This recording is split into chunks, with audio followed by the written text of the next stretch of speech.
오늘 우리 함께 읽을 말씀은 누가복음 14장 27절입니다.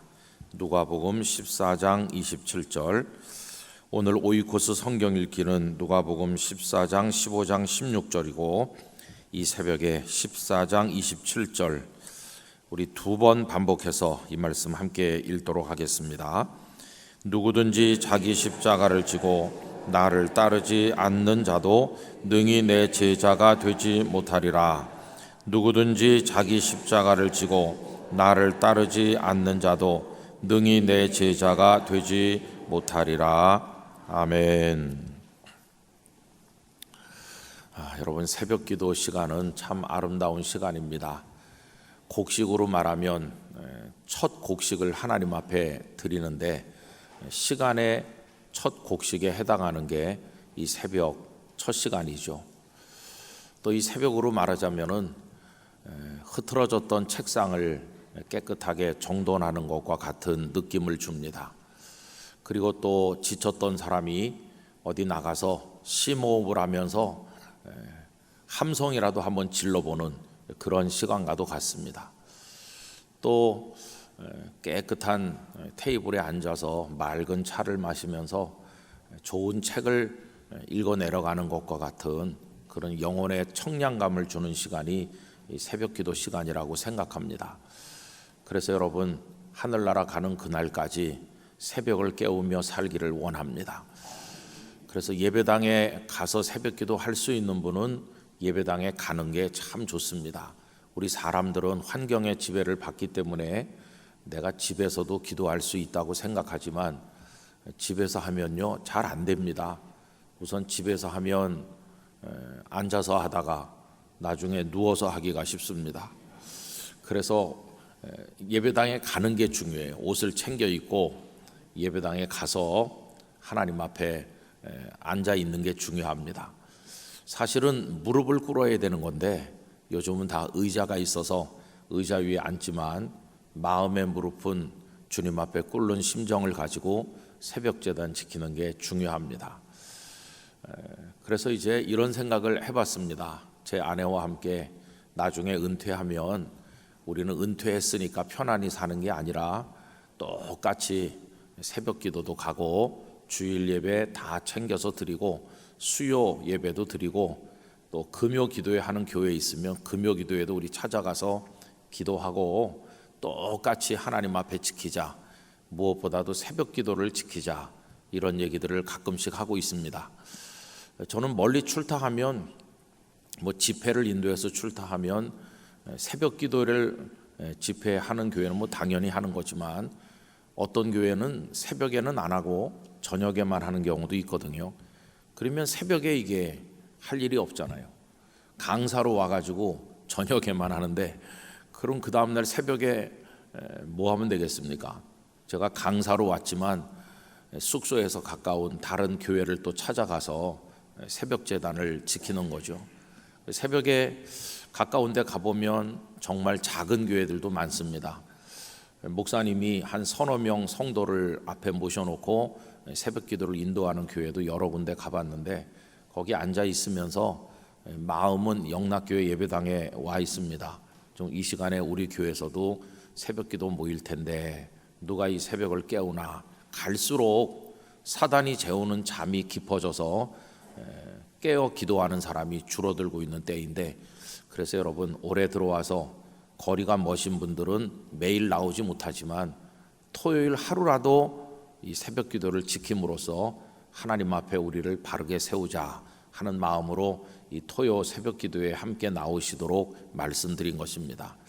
그런 의미에서 오늘 새벽에 오신 여러분 한 분 한 분이 정말 소중하고 또 기도는 성도가 하나님께 올려드리는 향이라고 했는데 우리 영락교회에서 기도의 향연이 하나님 그 계신 거룩한 보좌를 향해서 많이 올려지기를 간절히 바랍니다.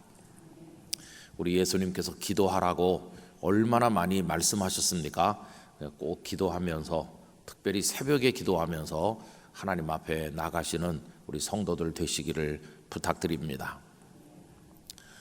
전에도 말씀드린 적이 있었습니다마는 우리 아들 녀석이 90년생이니까 이제 나이가 제법 이제 먹어가죠. 근데 초등학교 5학년인가 6학년인가 수학 여행을 갔습니다. 근데 부산에서는 수학 여행을 어디로 올까요? 부산 시골 사람들은 수학 여행을 여러분이 별로 그렇게 좋아하지 않는 분도 많지만 서울로 옵니다. 서울. 그때 우리 고등학생들을 한 2박 3일, 3박 4일 서울로 보내고 했어요. 그럼 애들이 외국 가는 거 이상으로 서울 오는 걸 좋아했는데 서울에 오면 뭐 볼 게 얼마나 많습니까? 서울 사는 사람들은 아무 감흥이 없지만은 부산 사는 학생들한테는 정말 이 서울이 대단한 곳이죠. 작년엔가 제가 목회하던 교회 고등부 학생들이 그걸 지금도 계속하는지 왔어요. 그래서 우리 영락교회를 코스에 집어넣더라고요. 그래서 한 바퀴 보여주고 한경직 목사님 그 기념관도 구경시켜주고, 그리고 또 수요 예배였는지 새벽기도였는지 하여튼 학생들이 여기 왔고, 또 우리 성도님이 그 학생들 밥도 한 그릇 잘 대접해 주셔서 정말 감사했습니다. 그런데 수학여행이 아이들한테는 얼마나 이게 기다리고 또 기다리는 특별한 일이지 않습니까? 근데 이제 이 녀석도 수학여행 간다고. 근데 보니까 이렇게 수도권으로 둘러둘러 이제 오는데 어디가 들어있었냐면 용인 에버랜드인가? 그게 이제 그 수학여행 코스에 있는 겁니다. 근데 저는 거길 가봤을까요? 안 가봤을까요? 저는 지금도 아직 안 가봤습니다. 거기를. 근데 우리 아들 녀석은 얼마나 거길 가는 거를 좋아하던지. 근데 제가 안 가봤기 때문에 무식한 거예요. 제가 가봤으면은 그렇지 않았을 텐데, 그냥 뭐 수학여행 간다 그러니까 용돈을 조금 줬는데 제가 가봤으면 좀 더 줬을 걸. 자기 엄마도 안 가보고 나도 안 가보고, 그러니까 그런 걸 잘 생각을 못했어요. 용돈을 조금 줬더니 이 녀석이 이제 거기 가서 큰 벽에 부딪힌 겁니다. 입장료가 너무 비싼 거예요. 그러니까 엄마 아빠가 준 돈 가지고는 이게 들어가려면은 다른 걸 아무것도 하지 말고 거기다 다 쏟아야 입장할 수 있는데, 그 꼬마가 얼마나 그 들어가고 싶었겠어요. 근데 이제 수학여행 마치고 집에 왔는데 자기 엄마 거랑 제 거라고 그러면서 뭐 선물을 하나씩 사왔더라고요. 그래서 우리가 야, 너 무슨 돈으로 선물을 사왔냐 그랬더니 거기 안 들어가고 사온 거라고. 친구들 다 들어가는데 자기는 안 들어가고 그걸 사왔다고 하는 거예요. 그래서 아마 평생 잊지 못할 민망하기도 하고 고맙기도 하고, 그래서 약속을 많이 했죠. 아빠가 데려가 줄게. 근데 아직도 안 갔습니다. 여러분, 그런 거예요. 그죠? 어딜 들어가려면 입장료를 내야 되는 거예요. 모든 일에는 비용이 다 드는 겁니다. 비용. 예수님을 믿는데도 비용이 든다는 걸 알아야 되는데 많은 사람들이 공짜라고 생각해요. 은혜는 공짜다. 그래서 구원도 공짜다. 이렇게 생각해요. 근데 여러분, 오늘 읽은 말씀에 보면 공짜가 아니라는 걸 알 수 있어요. 오늘 반복해서 읽은 말씀을 다시 한번 보세요. 누구든지 자기 십자가를 지고 나를 따르지 않는 자는 능히 내 제자가 되지 못하리라. 주님이 전능하시고 사랑이 많으시고 모든 은혜를 공짜로 주시는 분이라면 이렇게 바뀌어야 되는 거죠. 누구든지 자기 십자가를 지지도 않고 나를 따르지도 않아도 괜찮다. 다 내 제자가 될 수 있다. 이렇게 말해야 그게 공짜 아니에요? 근데 주님은 그렇게 하지 않으면 내 제자가 못 된다는 거예요. 여러분, 주님을 따르긴 따라요. 그 위로 올라가셔서 25절을 보십시오. 25절. 수많은 무리가 함께 가고 있잖아요. 수많은 무리가 예수님을 따라오고 있어요. 그런데 예수께서 돌이키사 이르시되, 그 장면을 떠올려 보시면 많은 사람이 이렇게 따라오는데 예수님께서 가시다가 멈춰 서셨는지 계속 걸어가면서 하신 건지 이렇게 돌아보신 거예요. 따라오는 사람들을 돌아보시면서 하시는 말씀이 26절, 물은 내게 오는 자가 자기 부모와 처자와 형제와 자매와 더욱이 자기 목숨까지 미워하지 아니하면 능히 내 제자가 되지 못한다. 너희들 이 정도의 비용을 지불할 준비가 안 돼 있으면 나 따라와도 아무 소용없다. 그렇게 말씀하시는 거예요. 그리고 이제 오늘 읽은 본문으로 이어져서 자기 십자가를 지고 나를 따르지 않는 자도 능히 내 제자가 되지 못하리라. 여러분, 이런 말씀을 우리가 참 부담스럽게 생각하죠. 다 와서 예수님을 따릅시다. 그러면 다 주님의 제자가 되고 다 천국에 들어가요. 우리 보통 그렇게 말하는데 예수님은 따라와도 이렇게 하지 않으면 안 돼. 이렇게 말씀하는 거죠. 여러분, 이 말씀은 그 앞뒤로 맥락에서 이어지는 내용이 있습니다. 그 위로 올라가셔서 15절부터 24절까지 비유가 하나 나옵니다. 15절부터 24절까지 무슨 비유냐 하면 혼인잔치, 큰 잔치가 열렸어요. 그래가지고 손님들을 초청했는데 그들이 핑계를 대면서 안 오는 거예요. 저는 밭을 샀기 때문에 거기 가봐야 됩니다. 나는 소를 샀기 때문에 가봐야 됩니다. 나는 장가 들었기 때문에 갈 수 없어요. 그러면서 거절하는 거죠. 그렇게 거절하는 사람은 그 잔치에 들어올 수 없다. 초청을 받았어도 기꺼이 자기를 희생하고, 그러니까 소를 보러 가야 되지만은 그 소 그거 내일 보러 가지, 뒤로 밀어놔야 돼요. 심지어는 장가를 들었다 할지라도 내가 예수님 먼저 만나고 이런 각오가 없으면은 안 된다는 거죠. 그 맥락을 이어가지고 이제 오늘 읽은 말씀, 이렇게 하지 않으면 내 제자가 못 된다. 그러니까 비용을 낼 준비가 돼 있어야 되는 거죠. 그리고 여러분 28절로 가보면 이제 비용 얘기가 나옵니다. 너희 중에 누가 망대를 세우고자 할진대 자기의 가진 것이 준공하기까지에 족할는지 먼저 앉아 그 비용을 계산하지 아니하겠느냐. 망대 하나를 세우려면 1,000만 원 들까 2,000만 원 들까 좀 따져봐야 되는 거예요.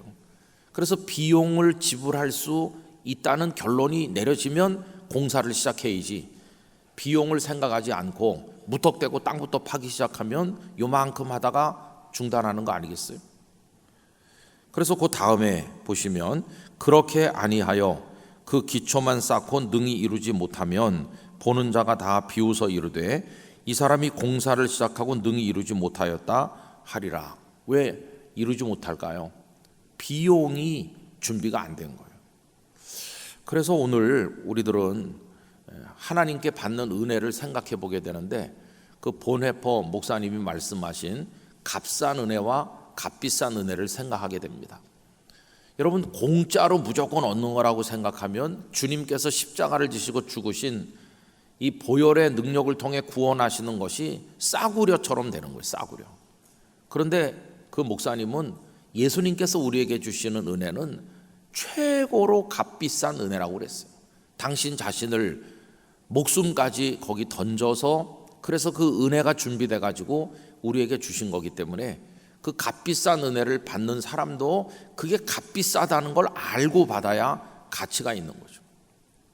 우리가 선물을 주고받을 때 나로서는 굉장히 오랫동안 마음을 들이고 준비를 해가지고 나의 정성을 다해서 선물을 줘도 그 사람이 이건 뭐 그냥 길바닥에서 산 거 아니야? 이렇게 알아주지 않으면은 그 사람 그걸 어디다 던져버리겠죠. 그냥 아무데나 처박아 놓겠죠. 주님께서 최고의 값비싼 은혜를 우리에게 주셔도 그게 값비싼 은혜라는 걸 모르고 받으면 그런 거죠. 그래서 여러분, 주님의 구원의 은혜에 그냥 공짜야 이렇게 가볍게 생각하면 안 되고 그 비용을 지불할 수 있는 마음의 준비가 되어 있어야 된다는 것이.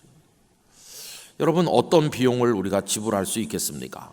사실 예수님의 그 십자가 보혈을 통한 구원의 은혜를 뭐 돈으로 사겠어요? 뭘로 그 지불할 수 있겠어요? 우리가 할 수 있는 것은 우리 자신을 부인하고 우리에게 주신 십자가를 지고 주님의 뒤를 따르는 거라고 생각합니다. 거기 27절 오늘 말씀을 다시 한번 보면 거꾸로 읽으면 이렇죠. 누구든지 내 제자가 되고 싶다면 자기 십자가를 지고 나를 따라야 된다. 여러분, 십자가를 진다는 건 죽는 거잖아요. 그러니까 여러분, 너무 편하게 예수님을 믿으려고 하는 거는 십자가를 지는 게 아닙니다.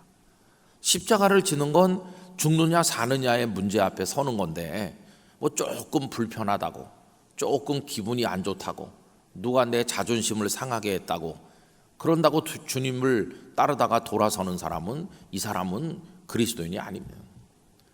오늘 한국 교회가 왜 힘을 잃어버리고 있느냐 하면은 가짜가 너무 많아서 그래요. 제자는 몇 명 없고 무리가 수없이 많이 따라오는 거예요. 여기 무리들. 그런데 비용을 지불하지 않는 사람들이죠. 조금만 수틀리면 다 갈 사람들이 무리들이고, 제자는 주님, 제 몫에 태운 십자가를 지고 끝까지 주님의 뒤를 따르겠습니다. 근데 그 숫자가 많지 않은 거예요. 여러분, 숫자가 힘을 결정하는 게 아닙니다. 얼마나 거기 마음을 쏟고 준비가 되어 있는지가 중요한 거죠. 초대교회가 힘이 있었던 것은 수가 많았기 때문이 아닙니다. 전에도 말씀드린 적이 있는데, 그 초기 교회와 인내의 발효라고 하는 앨런 크라이더의 책에 보면, 여러분, 기독교가 공인되던 313년 밀라노 칙령에 의해서 콘스탄틴 대제가 이제 더 이상 기독교를 핍박하지 않는다, 당당하고 자유롭게 누구든지 기독교를 믿어도 좋다, 이렇게 공인했을 때, 그 다음에 또 한 80년 더 지나서 기독교를 로마의 국교로 선포했을 때, 여러분, 로마 제국의 기독교가 뭐 4분의 3, 5분의 4 그렇게 많은 그런 게 아니었어요. 그 앨런 크라이더의 그 책에 보면은 기독교가 공인됐을 때도 기독교인 숫자는 로마 제국 전체 인구의 적게 잡으면 겨우 8%, 많이 잡아봤자 12% 정도였다. 깜짝 놀라는 얘기죠. 수가 많아서 힘이 있었던 게 아니라 수가 적지만 힘이 있었습니다. 왜 그러냐 하면 그때는 가짜가 적었거든요. 다 십자가를 지고 주님을 따르니까 소수여도 능력이 있는 거죠. 근데 오늘날은 그렇지 않았어요. 로마 제국도 그렇게 됐는데 이제 핍박받는 기독교에서 권장하는 기독교로 바뀌었어요. 국가가 예산을 투여해서 예배당을 지어주고 황제가 주일마다 와서 예배당에 앉아있고 만조백관이 다 따라와서 앉아있고, 그러니까 목사들도 다 타락했어요. 왜냐하면은 황제가 우리 교회에 출석했으면 좋겠다. 권력을 추구하는 목사가 나타났어.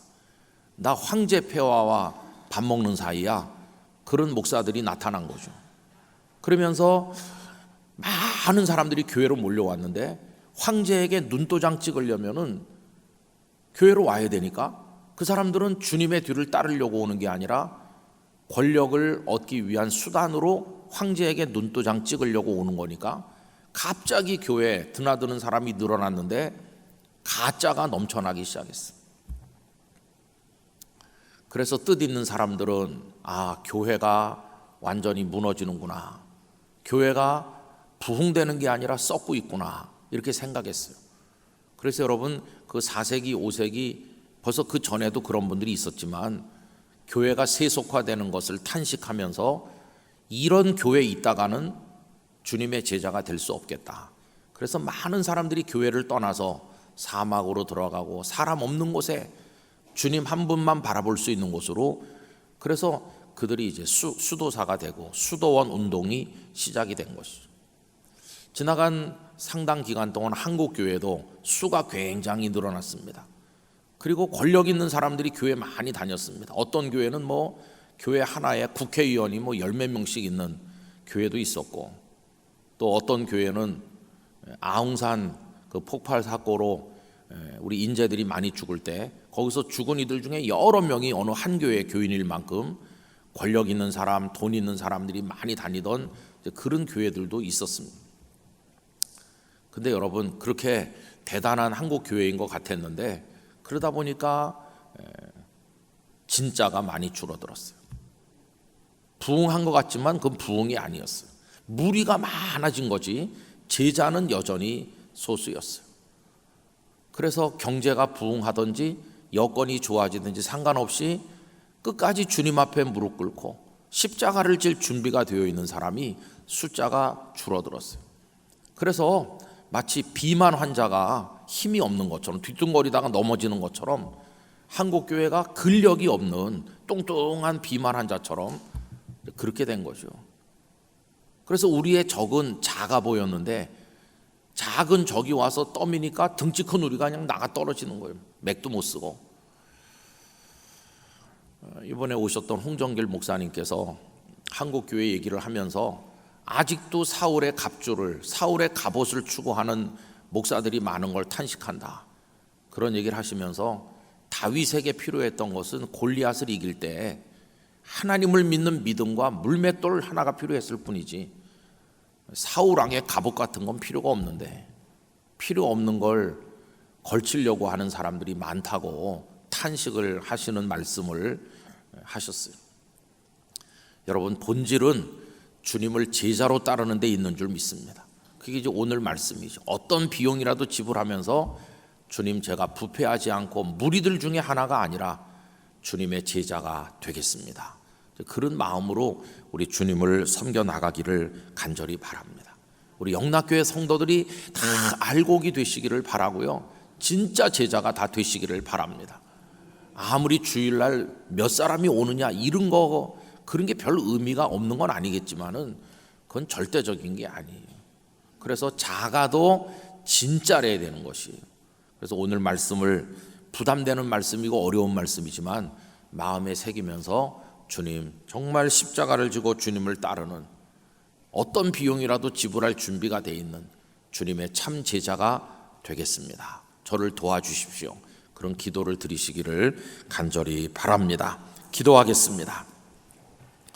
존귀하신 아버지 하나님, 무수한 사람들이 예수님의 뒤를 따르고 있지만 예수님께서는 돌이키셔서 그들을 바라보시며 비용을 지불하지 않는 자는 제자가 될 수 없다고 말씀을 하셨습니다.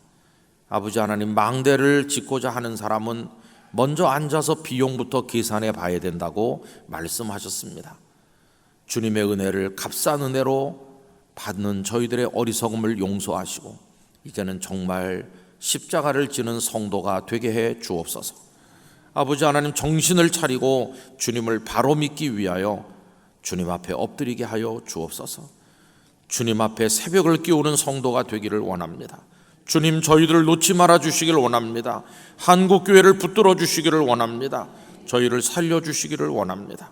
이 새벽에 결단이 있는 기도를 하나님 앞에 드리게 하여 주시기를 원합니다.